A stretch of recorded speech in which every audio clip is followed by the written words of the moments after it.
menyukseskan acara Pekan Baru Pesantren Modern Misbahul Ulum dengan menampilkan aneka karya Nusantara dan malam sejuta hadiah Pesantren Modern Misbahul Ulum.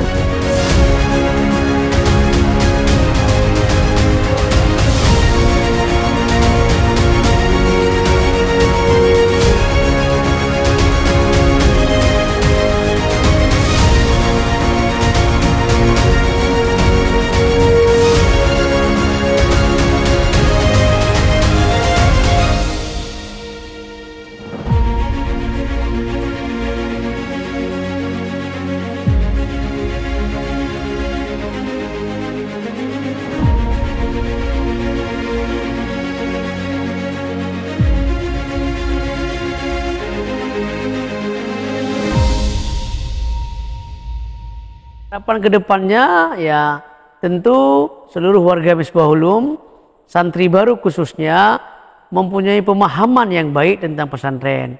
Di pesantren terdiri dari berbagai suku dan berbagai bahasa. Tentu bahasa yang digunakan yaitu bahasa Arab dan Inggris.